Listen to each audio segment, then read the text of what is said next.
Okay, so today we're going to dive deep, right, into this article, Text2. Sounds good. And, at first glance, it might just seem like, oh, it's about the economy slowing down. Mm-hmm. But it's really cool how they use the story of this manicurist, Ellen Sparrow, Yeah, to kind of show how that actually plays out in, like, people's daily lives. exactly. We also have these multiple choice questions that come with it, which we're going to tackle those too. Yeah, absolutely. Because, you might see those on, like, a test or something. Right.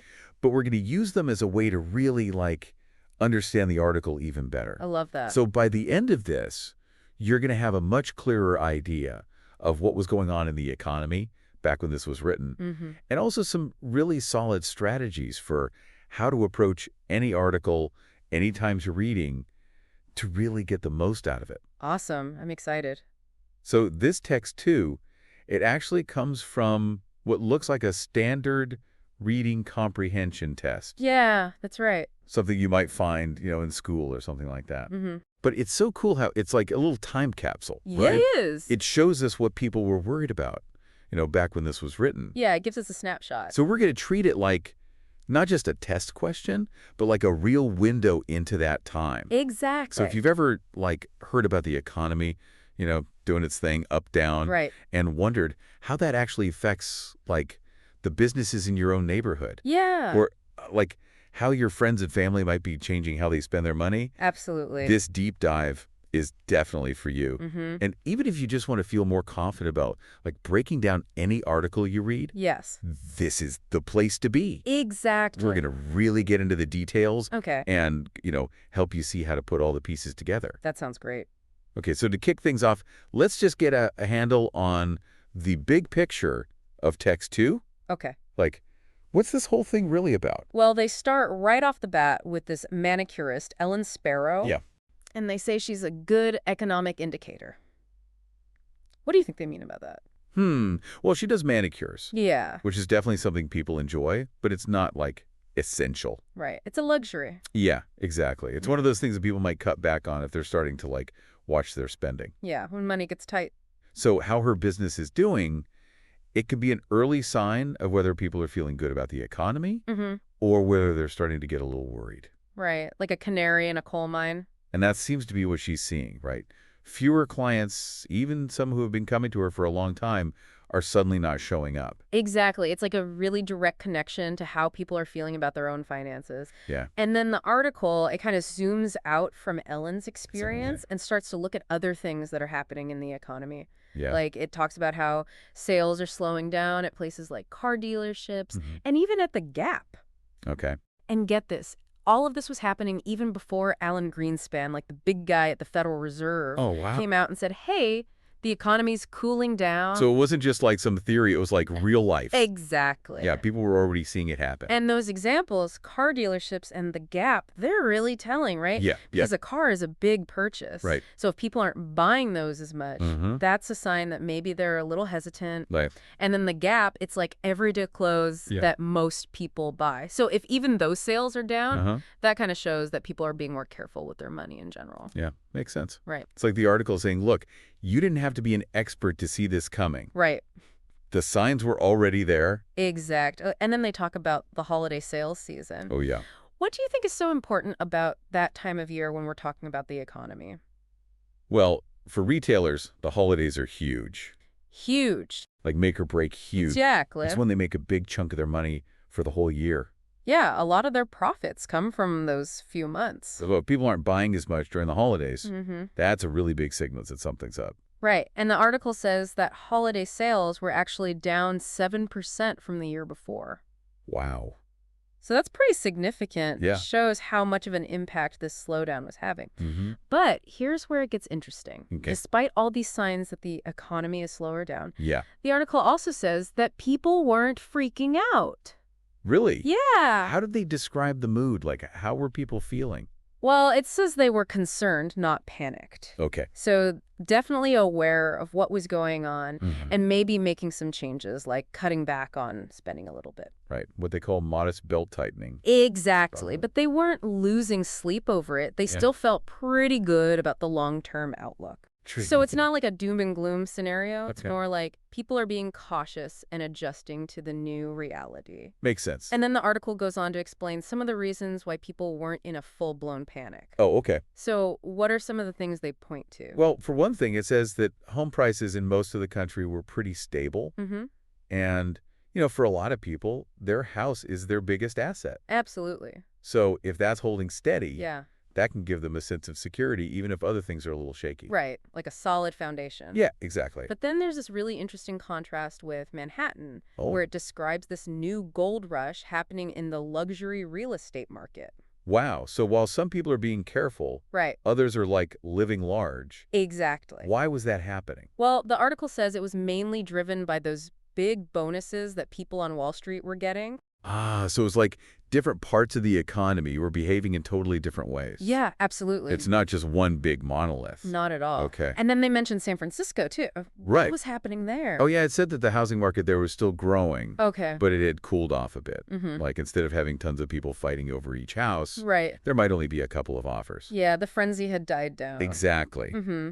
And another important point the article makes is that most people still felt pretty secure about their jobs. Yeah, that's a big one. So you've got like the different housing situations going on in different parts of the country, and then this general feeling of, okay, I think I'm going to keep my job. Right.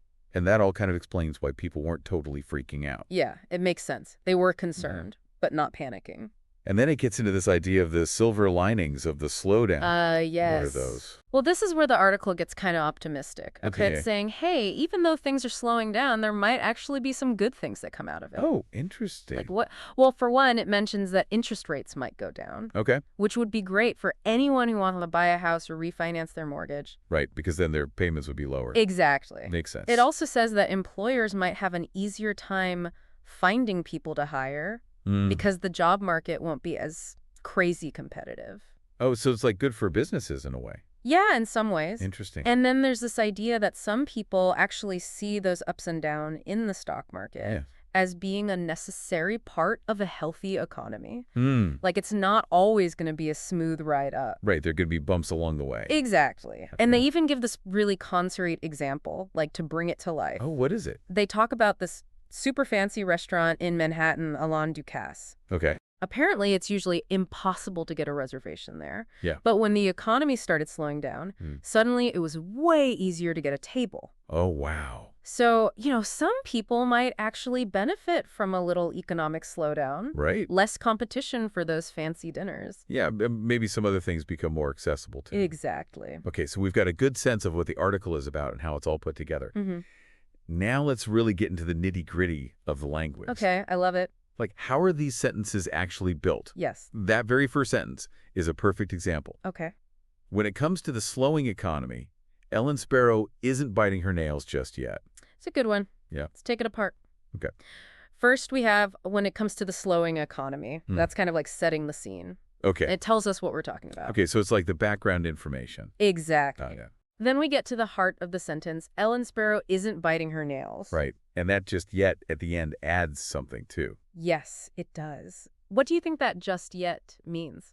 Well, if she was biting her nails, it would mean she's really worried. Mm-hmm. But she's not biting her nails just yet. Right. So it means she's not super stressed right now. Mm-hmm. But maybe she could be later on if things get worse. Exactly. It's like she's keeping an eye on things, Yeah. but she's not panicking. It's a really common expression, an idiom. Okay. It doesn't literally mean she's about to chomp on her fingernails. Right. It's a way of saying she's not in a desperate situation. Okay, makes sense. Yeah.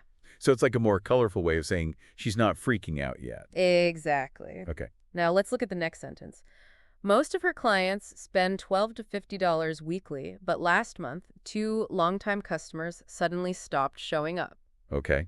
There's a word in this sentence that signals a change, like a shift in direction. Oh, yeah, that but. Yes. It's like setting up a contract. Exactly. The first part is about her usual business. Mm-hmm. And then but introduces something that's different, something that's not so good. Right.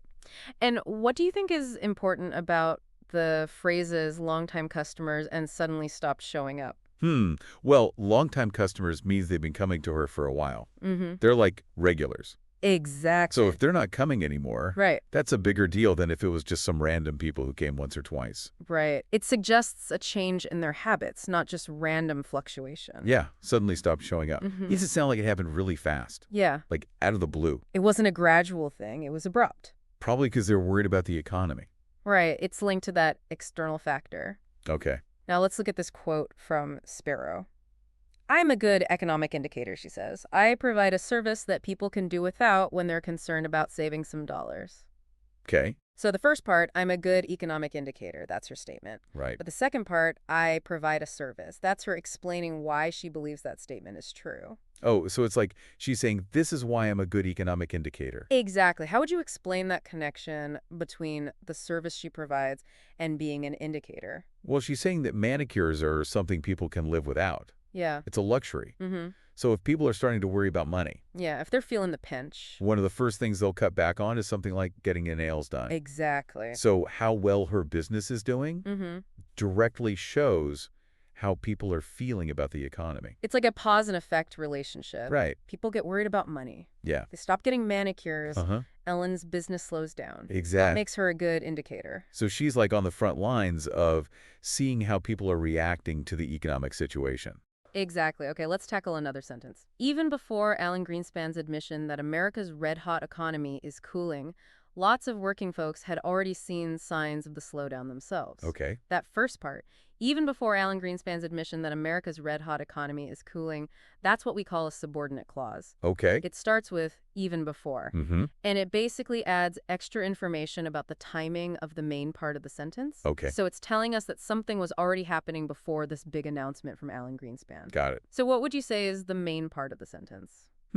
I think it's lots of working folks had already seen signs of the slowdown themselves. Exactly. That's like the core idea, right? Yes. That regular people were experiencing this slowdown even before the experts were talking about it. Right. So the even before part just gives us more context about when things were happening. Okay, so understanding those different parts of the sentence helps you understand the order of events Exactly. and how the ideas connect to each other. And the article also uses a lot of these little words, transition words, to kind of guide you through the text. Okay. Like to help you see how one idea leads to the next. Yeah, we already talked about, but to show contrast. Right. What are some others? Well, which shows a consequence or result. Yeah, like in the second paragraph when it says Sparrow is downscaling, so she's shopping at Dillard's. Exactly. She's making a change in her shopping habits because of the economic slowdown. Okay. And of course, even before, like we just discussed, shows the time relationship between events. So it's like those little words are like signposts helping you navigate the text. Exactly. Cool. Now, let's move on to some of the specific words and phrases that the article uses, because Okay. some of them might be a little tricky. Yeah, we already talked about biting her nails just yet being an idiom. Right. What about downscaling? What does that mean when it talks about how Sparrow is shopping? Well, it basically means she's going for things that are like less fancy and less expensive. Yeah. Instead of shopping at Neiman Marcus, which is more high-end, Right. she's now going to Dillard's, which is more, middle of the road. Exactly. So she's spending less money. And it's not just about the where she's shopping, but No. also the kinds of things she's buying. Yeah. She's choosing more affordable options. So downscaling means like reducing the level of something. Exactly. Okay. Now, how about the way they describe the economy? They use phrases like red-hot economy and cooling. What do you think those mean? Red-hot economy makes me think of something that's moving really fast. Yes. Like super active. And maybe even a little dangerous, right? Like it could overheat. Yeah, exactly. And then cooling suggests that it's slowing down a bit. Right. It's not shrinking, but it's not growing as quickly as it was. Okay. We also see the word lagging used to describe sales at car dealerships and the gap. Oh, yeah. Lagging means like falling behind, Mm-hmm. not keeping up. Exactly. So car sales and gap sales weren't doing as well as they had been before. It's like they're lagging behind their previous performance. Precisely. And then in the second paragraph, it mentions shoppers who temper their spending. What does temper mean in this context? In this case, I think it means to like control or restrain. Yeah, So people are being more careful about how much money they're spending. exactly. They're holding back a bit. Right. Now, the article also calls the holiday season a crucial time for retailers. Why is that word so important? Because it's like the most important time for them. Mm-hmm. Like if they don't do well during the holidays, Yeah, they're in trouble. their whole year could be affected. Yeah, so crucial really emphasizes how vital that period is for their success. Exactly. Okay, and then there's that part that says holiday sales were off 7% from last year's pace. What does off mean in this case? It means lower than a decrease. Okay, so sales were 7% lower than they were during the holidays the year before. But Right. we've already touched on concerned versus panicked, Mm. but it's definitely good to emphasize that difference. Yeah, it's a key distinction. Concerned means you're paying attention. Right. You're aware of the potential problems, Mm-hmm. but you're not, like, losing your mind over it. Exactly. Panicked is a whole other level. It's Yeah. like irrational fear, Right. making decisions you wouldn't normally make. Oh, and how about belt tightening? That's such a vivid image. It is, isn't it? What does it make you think of? Well, like literally tightening your belt Mm-hmm. because you've lost weight and your pants are too big. Yeah, But in this case, it's about money. exactly. You're cutting back on spending because you need to save. Right. Making do with less. The article also talks about dreadful headlines. What does that tell us about how the news was portraying the economy? Dreadful means really bad, scary, even. So the headlines were painting a pretty negative picture, Mm-hmm. like trying to make people worry. But the article also points out that these headlines didn't always reflect what people were actually experiencing in their own lives. Right, so it's like, take those headlines with a grain of salt. Exactly. And then we have holding steady to describe home prices. What does that mean? Holding steady means they're staying pretty much the same, not About. going up or down a lot. So stable. Stable. Got it. Now, they use this metaphor, new gold rush, to describe what was happening in the Manhattan real estate market. Oh, yeah, that's a strong image. What does that make you think of? Well, it makes me think of the historical gold rushes, Yeah? where everyone was rushing to find gold, and there was this frenzy of activity. So it's like they're saying there was this added surge in people buying really expensive real estate in Manhattan. Exactly. It was like a new kind of gold rush, but instead of gold, it was luxury apartments. Okay, and then they talk about how frenzied overbidding quiets in San Francisco. Mm-hmm. What does that mean? Well, frenzied overbidding describes a market where there are so many buyers Yeah. that they're all desperate to get a house. Yeah, huh? And they're offering way more than the asking twice. So when that quiets down, it means things are calming down a bit. Exactly. Less competition. Right. And then we have silver linings, which we've already talked about as being the good things that can come out of a bad situation. Right. And finally, bubbles in the job market. Okay. What does that make you think of? Well, a bubble is like when something gets inflated Mm-hmm. bigger than it should be. Yeah, like it's going to burst eventually. So in the job market, it might mean that there are too many jobs. Okay. Or maybe salaries are getting too high, and that might not be sustainable in the long run. So it's like a warning sign. Right, and stock market swings just refers to those ups and downs in the stock market. Okay?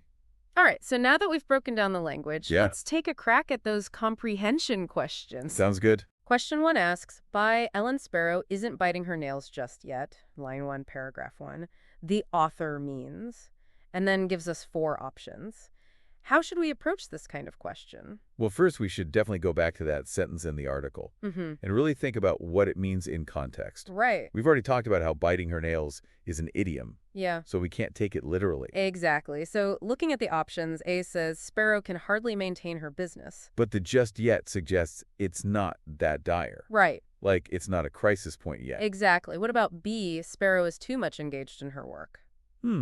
That doesn't seem to fit at all. Right. It's not really about how busy she is. And C, Sparrow has grown out of her bad habit. Again, that's taking the idiom too literally. Mm-hmm. Like, she never actually had a nail-biting habit. Right, it's figurative language. Okay. So that leaves us with D, Sparrow is not in a desperate situation. Yeah, that makes sense. Uh-huh. Because she's concerned, but not panicking. Exactly. So D is the best answer because it captures the true meaning of that idiom in this specific context. Okay, got it. Question 2. How do the public feel about the current economic situation? And the options range from optimistic to panicked.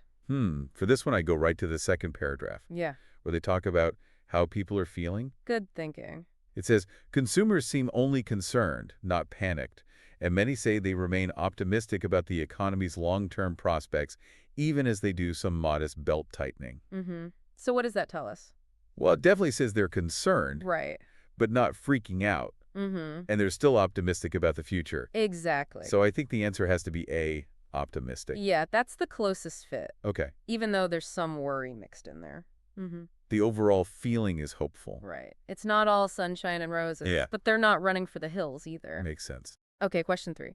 When mentioning the $4 million to $10 million range, line 3, paragraph 3, the author is talking about, and the options have to do with different markets, how do we figure out what they're referring to?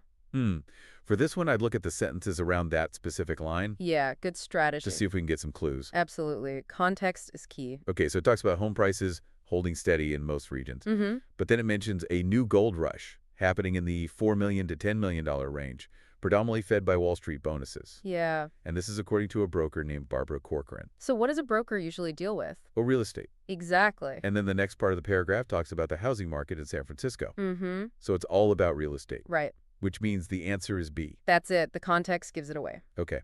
Question 4. Why can many people see silver linings to the economic slowdown with options about benefits, market recovery, and purchasing power?